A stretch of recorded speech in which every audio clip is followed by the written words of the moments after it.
شب 21 جولای 1991 تریسی ادوارد ترسیده از آپارتمان جفری دامر به خیابون دوید. در حالی که دستش با دستبند بسته شده بود، خودش رو به 2 افسر پلیس رسوند و گفت یه دیوونه میخواست منو بکشه. اون شب پلیس ویسکانتین برای اولین بار وارد آپارتمان 213 یک ساختمان قدیمی شد. چند ساعت طول کشید تا پلیس ها با کلی جعبه، بشکه و یه یخچال بزرگ از اونجا بیرون اومدن. برای همه همسایه ها سوال شده بود چی باعث شده این همه پلیس به اونجا بیان. بقایای اجساد 17 پسر جوان و این شروع یکی از وحشتناکترین پرونده های جنایی بود. اون آپارتمان به ظاهر ساده مخفیگاه قاتل سریالی هیولای میلواکی جفری دامر بود. جفری دامر در 21 می 1960 در میلواکی ویسکانتین به دنیا اومد. یه بچه عادی با یه زندگی شاد بود. حداقل تا 4 سالگی که تحت عمل جراحی قرار گرفت و رفتارش تغییر کرد. در دوران مدرسه هیچ دوستی نداشت و اغلب در سکوت به سر می برد. موقع بود که یکی از مربی‌ها متوجه شد که اون علائم اولیه رهاشدگی رو داره. به خاطر غیبت‌های مکرر پدر و افسردگی شدید مادرش بود. از همون بچگی به استخوان حیوانات علاقه زیادی داشت. دامر همیشه خودش رو به خاطر افسردگی مادرش و ازدواج ناموفقشون سرزنش میکرد. از سن 14 سالگی شروع به نوشیدن آبجو و الکل کرد و کم کم به اون اعتیاد پیدا کرد. وقتی به سن بلوغ رسید متوجه شد که همجنسگراست، اما در این مورد با هیچ کسی صحبت نکرد.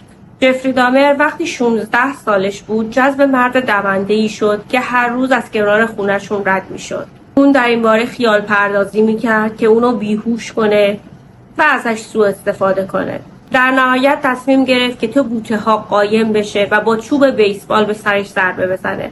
اما اون روز اون مرد نیومد و جفری از تصمیمش منصرف شد. جفری دامر بعداً اعتراف کرد که اون اولین تصمیمش برای حمله و تسلط به کسی بوده. اواخر دبیرستان بود که پدر و مادرش تصمیم گرفتند از هم طلاق بگیرن.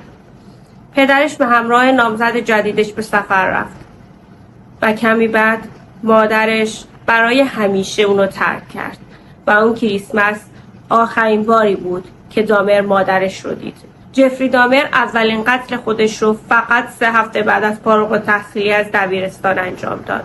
دامر یه هیچ‌هاکر به اسم استیون مارک هیکس رو که فقط 19 سالش بود سوار ماشین کرد. هیکس در حال رفتن به کنسرت بود. دامر اونو به خونش دعوت کرد که کمی با هم نوشیدنی بخورن و خوش بگذرونن. دامر گفت دیدن سینه برهنه هیکس وقتی که کنار جاده ایستاده بود باعث برانگیختگی احساسات جنسی اون شد.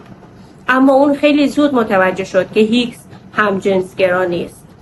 هیکس بعد از چند ساعت خوشگذرونی تصمیم گرفت که اونجا رو ترک کنه. اما دامر باهاش هم عقیده نبود. اون 2 بار با دمبل به سرش ضربه زد و وقتی که بیهوش شد با میله دمبل اونو خفه کرد و بعدش هم بالای جسد برهنه اون خود ارضایی کرد. دامر گفته اون موقع احساسات متفاوتی رو تجربه کرده. ترس و هیجان.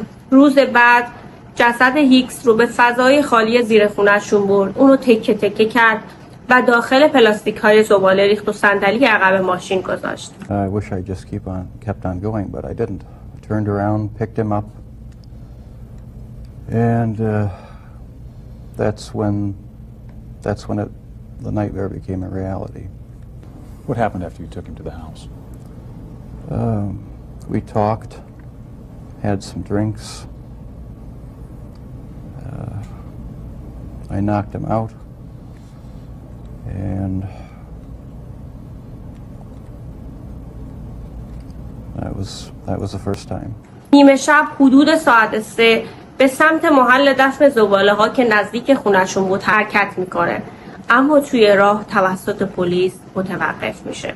پلیس حدس میزد که اون مست باشه، پس ازش میخواد که از ماشین پیاده شه و تست رو انجام بده. موقع بررسی ماشین متوجه پلاستیک ها میشه و ازش میپرسه که اینا چی هستن. دامر در جوابش گفت که والدینش دارن طلاق میگیرن و اون اوقات سخت رو میگذرونه و نمیتونه بخوابه. برای همین تصمیم گرفته با ماشین یه دوری بزنه و گفته که سر راه هم زباله ها رو دور بریزه. به گفته اون افسر چون دامر خیلی خونسرد و مؤدب بوده بهش شک نکرده. این افسر بعد از دستگیری دامر در سال 1991 به میلواکی فرستاده شد تا در مورد قتل هیکس ازش بازجویی کنه. اون نمیدونست دامر همون پسریه که تو سال 1978 ماشینش رو متوقف کرده بود. بعد از اون دامر به خونه برگشت و بقایای جسد هیکس رو خاک کرد. اما چند هفته بعد بقایای جسد رو از خاک در آورد. گوشتا رو از استخون جدا کرد و توی اسید حل کرد. استخونها رو توی ملافه پیچید و با پتک خورد کرد و تو فضای جنگلی پشت خونه پراکنده کرد.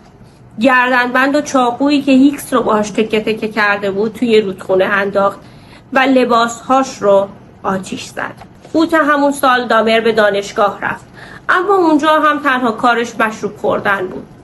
وقتی یه روز پدرش برای دیدنش به اونجا رفت، توی اتاقش با حجم زیاد بطری‌های خالی مشروب مواجه شد و اونجا اولین باری بود که فهمید دامر به الکل اعتیاد داره. دامر بعد از 3 ماه از دانشگاه انصراف داد.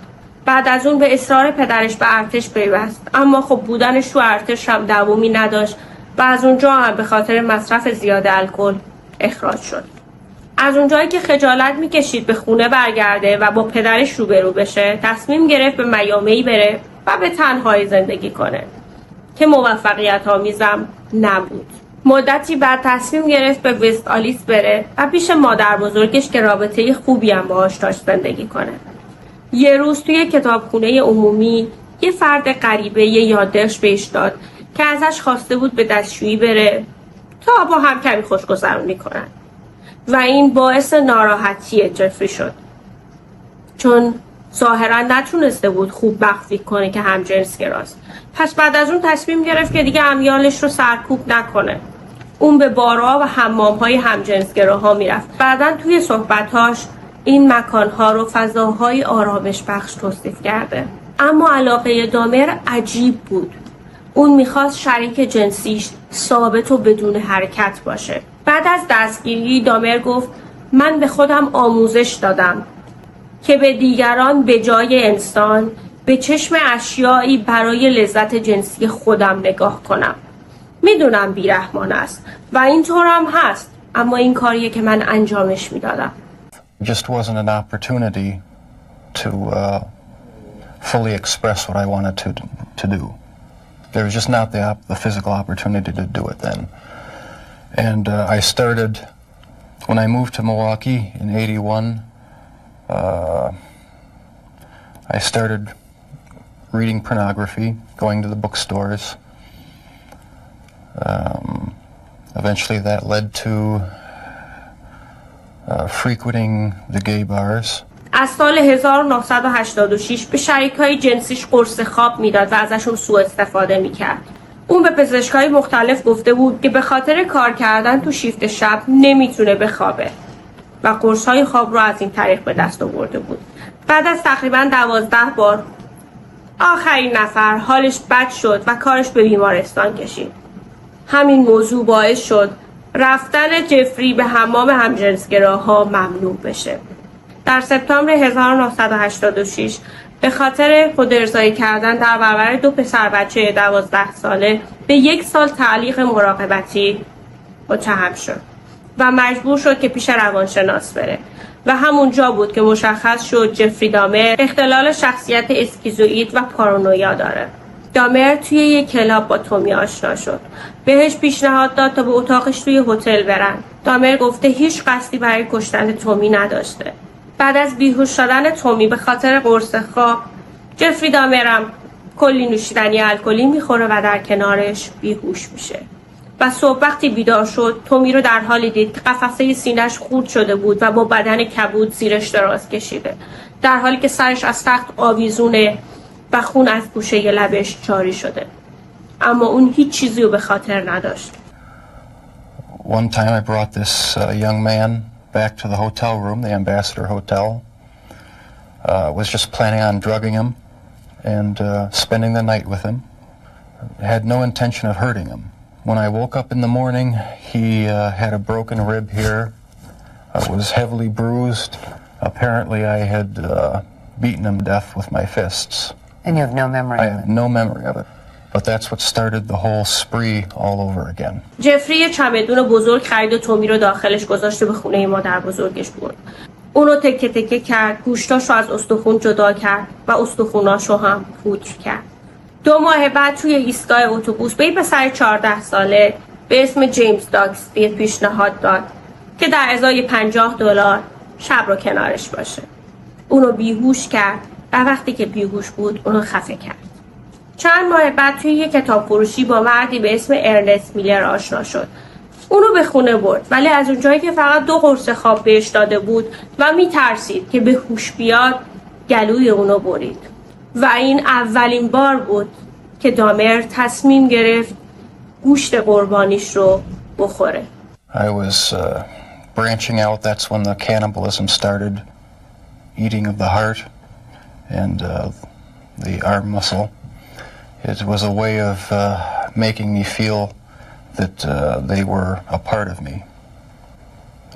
At first it was just curiosity, and then it became... دامر در حال تکه تکه کردن جسد بارها سر میلر رو بوسید و ازش به خاطر اینکه مجبور شده سرش رو قطع کنه معذرت خواهی کرد. تصمیم داشت سر تومی رو نگه داره، اما به خاطر فاسد شدن مجبور شد سرش رو دور بندازه. نفر بعدی دیوید توماس بود. وقتی اونو بیهوش کرد متوجه شد که هیچ جذابیتی براش نداره، ولی از اونجایی که میدونست اگه اونو آزاد بذاره قطعاً اونو به پلیس گزارش میده مجبور شد اونو بکشه. بعد از اون دامر با رونالد جونیور آشنا شد. اونو به خونه برد، اما چون مادر بزرگش متوجه اون شده بود مجبور شد اجازه بده بره. بعد از اون به یه آپارتمان تک خوابه نقل مکان کرد و فردای اون روز با یه پسر 14 ساله به اسم سامساک آشنا شد و ازش خواست که در ازای $50 ازش چند تا عکس بگیره. اونو به خونه برد، چند تا عکس ازش گرفت و بعد از اون بهش قهوه حاوی قرص خواب داد. وقتی دامر سعی کرد به اندام جنسی سامساک دست بزنه از آپارتمان فرار کرد. به خاطر قرص خواب اووردوز کرد و به بیمارستان رفت و همین هم باعث دستگیری دامر شد. وکیلش جرالد بوی درخواست ارزیابی روانشناختی داد و مشخص شد دامر احساس بیگانگی اجتماعی و رفتار تراکنشی داره که به دیگران بدگمانه و از عدم موفقیت‌های زندگیش ناامید. دامر به اتهام تعرض جنسی درجه 2 و اخفای کودک اقرار کرد، اما صدور حکمش به تعویق افتاد و اون تصمیم گرفت تا این مدت رو به خونه مادر بزرگش برگرده و تو همین تایم بود که قربانی 5مش رو هم گرفت. دامر توی گی بار با آنتونی استیرز ملاقات کرد. اونو به خونش دعوت کرد و بعد از رابطه جنسی اونو بیهوش کرد و به قتل رسوند. دامر اعتراف کرد که آنتونی استیرز براش خیلی جذاب بوده و همین باعث شد که اون اولین قربانی باشه که دامر تصمیم گرفت بخشی از اعضای بدنش رو نگه داره. Was there something sexual in the dismemberment of the bodies for you? As time went on, yes, I did get there was a sexual part to that. I started saving the skeletons and preserving other parts, and one thing led to another. It took more and more deviant type behaviors to satisfy my urges, and so it just spiraled out of control. دامر سر و اندام جنسی آنتونی رو توی استون نگهداری کرد و توی کارتون گذاشت. اونو به محل کارش برد تا بعداً زمانی که نقل مکان کرد اونو به خونش ببره. چند ماه بعد توی یک کتاب فروشی با مردی به اسم ارنست میلر آشنا شد.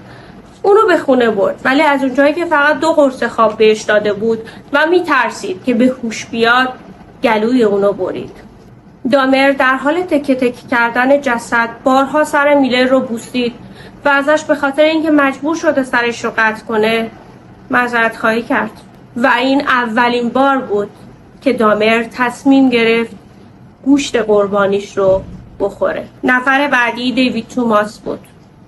وقتی اونو بیهوش کرد متوجه شد که هیچ جذابیتی براش نداره، ولی از اونجایی که میدونست اگه اونو آزاد بذاره قطعاً اونو به پلیس گزارش میده، مجبور شد اونو بکشه. جفری دامر 5 روز بعد از قتل مترنه با جرمایا آشنا شد.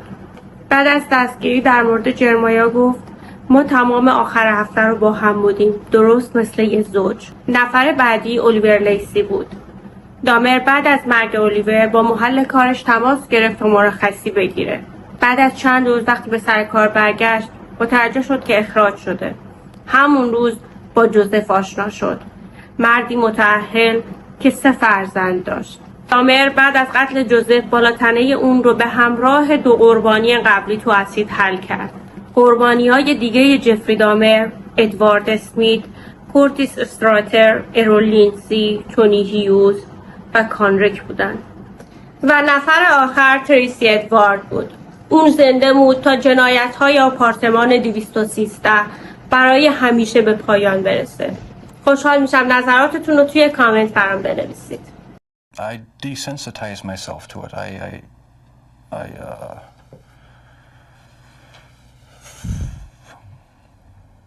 I don't know. I went to great lengths. I had these obsessive desires and thoughts wanting to control them, to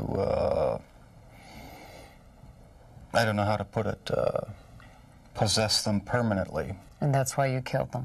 Right, right. Not because I was angry with them, not because I hated them, but because I wanted to keep them with me. And as my obsession grew, I was saving body parts such as skulls and skeletons. Jeffrey Dahmer is recalling his monstrous past. Almost 2 years ago in this little apartment in Milwaukee, police discovered the grisly remnants of one of the most horrible crime sprees in American history. Jeffrey Dahmer, an unassuming chocolate factory worker, would eventually confess that he had seduced, murdered, and dismembered 17 young men. He even ate some of his victims' body parts. He instantly became the center of worldwide media attention, a serial killer unmasked. There were protests and press conferences in Milwaukee as people tried to understand how this could have happened in their midst. How did Jeffrey Dahmer get away with murder after murder for 13 years? How did a boy born into a hard-working middle-class family turn into the worst kind of monster imaginable? In this exclusive interview, we put those questions to Jeffrey Dahmer himself. We met with him at the maximum security prison where he is serving his sentence of 999 years. For the first time, he talks about his crimes and gives us a chilling look inside the mind of a serial killer. It's a process. It doesn't happen overnight. When you depersonalize another person and view them as just an object for pleasure instead of a living, breathing human being, it seems to make it easier to do things you shouldn't do. The reason why Jeffrey Dahmer was able to get away with his crimes was because of just what you are seeing here. Jeffrey Dahmer is intelligent and articulate. That is what makes him so frightening. But if you listen carefully to his words throughout this interview, you realize it is a thin disguise. You do sound, though, like the kind of person who could have said to himself, "This is wrong. I must stop." I always knew that it was wrong, but after the first killing was not planned. I was coming back from the shopping mall back in '78. I had fantasies about picking up a hitchhiker and taking him back to the house and having complete control and dominance over him. The hitchhiker's name was Stephen Hicks. He was just 18. Jeffrey Dahmer took him to his parents' house. There he strangled him with a barbell. He dismembered the body and hid it in a drain pipe. It was Jeffrey Dahmer who gave those details to the police in his confession. No one had a clue as to what was happening for over a decade. During that time, Jeffrey Dahmer joined the Army and was sent to Germany. He was eventually discharged for a drinking problem and returned to Ohio. 9 years after Stephen Hicks' murder, the killing began again. And I started, when I moved to Milwaukee in '81, I started reading pornography, going to the bookstores. Eventually that led to frequenting the gay bars. And then one time I brought this young man back to the hotel room, the Ambassador Hotel. Was just planning on drugging him and spending the night with him. Had no intention of hurting him. When I woke up in the morning, he had a broken rib here, was heavily bruised. Apparently I had beaten him to death with my fists. And you have no memory I of it? have no memory of it. But that's what started the whole spree all over again. Dahmer says he snuck the corpse of his victim, Stephen Toomey, out of his hotel room in a suitcase. Then he took it to his grandmother's house, where he cut up the body and put it in plastic garbage bags. When you killed these men, afterwards, were you repulsed? Were you upset? No, at the time it was almost addictive. It was almost a surge of energy. I wouldn't have to worry about any of their needs or anything. I just had complete control of the situation. But Jeffrey Dahmer was out of control. The urge to kill had overpowered him. As police later learned, he wasn't satisfied with his victim's death. He wanted more. Why did you photograph them? It was my way of remembering their appearance, their physical beauty. I also wanted to keep something. If I couldn't keep them there with me whole, at least I felt that I could keep their skeletons. And I even went so far as planning on setting up an altar with the 10 different skulls and skeletons. And what was the purpose of the altar going to be? As a sort of memorial, a point where I could,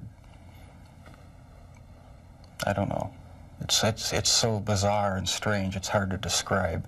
A place where I could collect my thoughts and feed my obsession. When the bodies were still in your apartment, there was no time when you would see them and say, this is grotesque, what have I done? There were times, but the compulsive obsession with doing what I was doing overpowered any feelings of revulsion.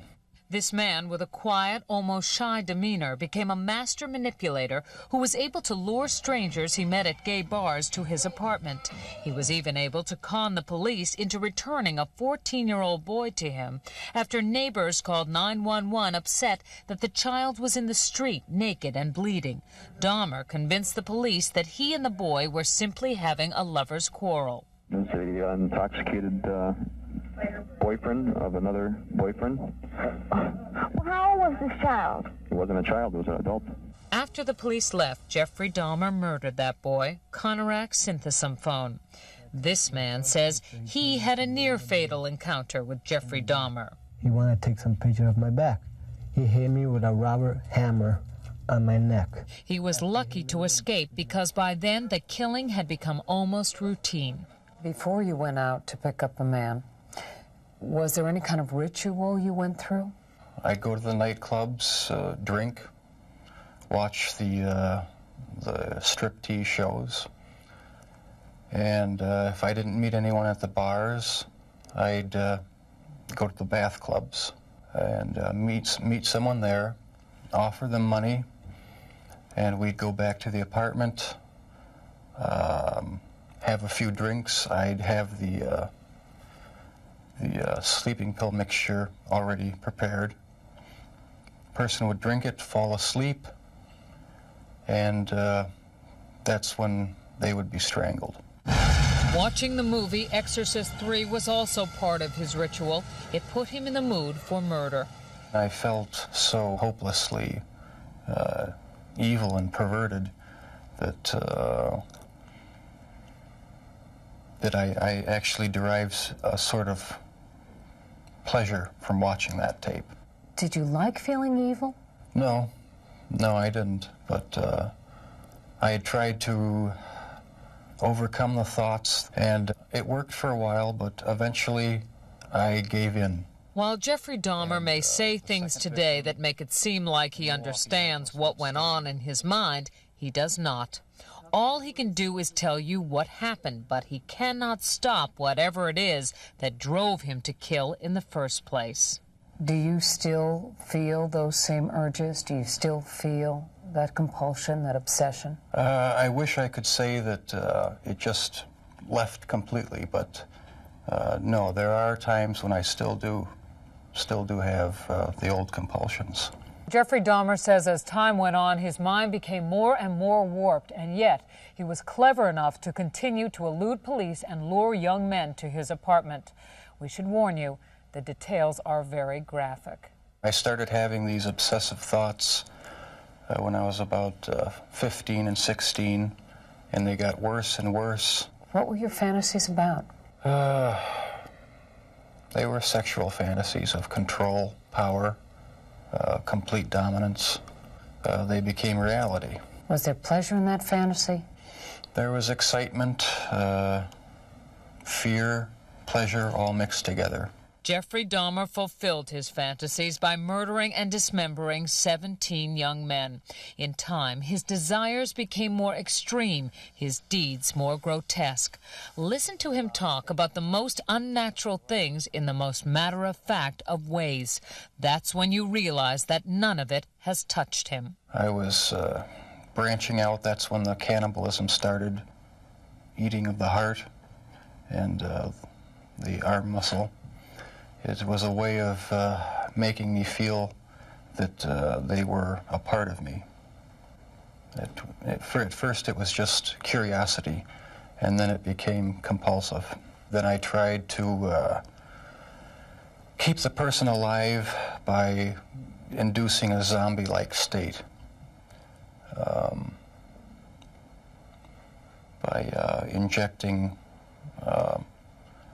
first dilute acid solution into their brain or hot water, and it never did completely work.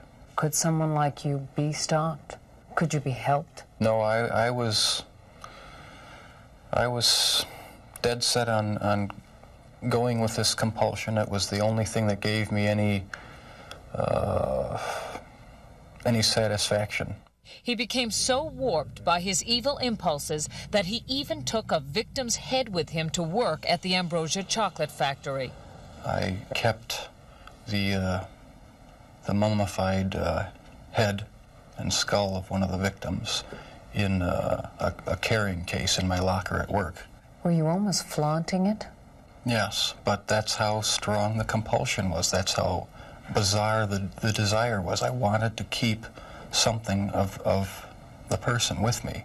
Jeffrey Dahmer exhibited some disturbing behavior early on. He began drinking heavily as a teenager, dropped out of college, was arrested for indecent exposure, disorderly conduct, and fondling a 13-year-old boy.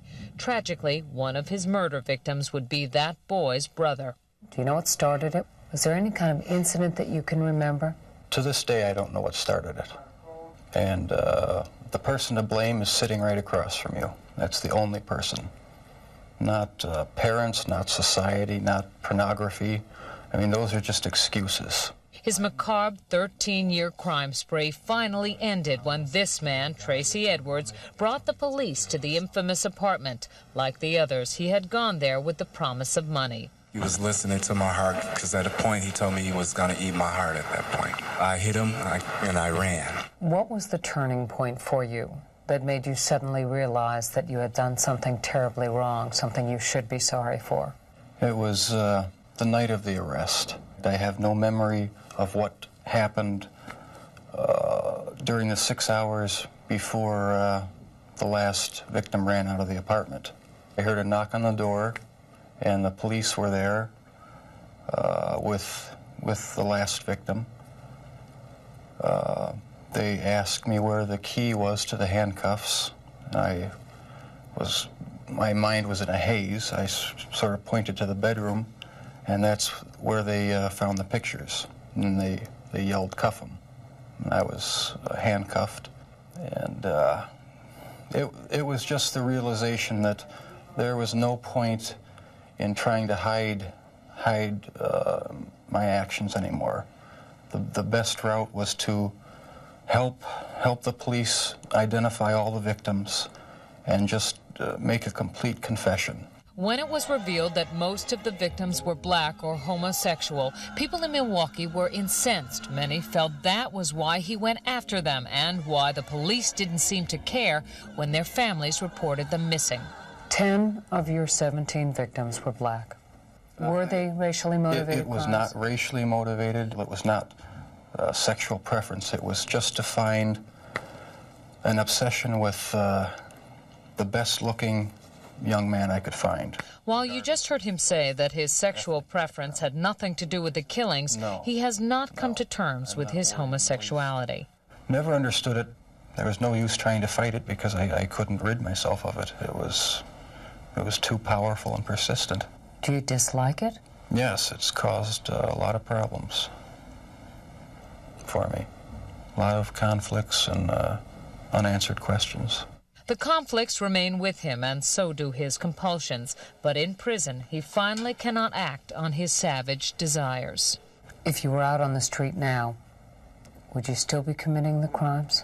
Probably. If this hadn't happened, there's no doubt I probably would be. I can't think of anything that would have stopped me.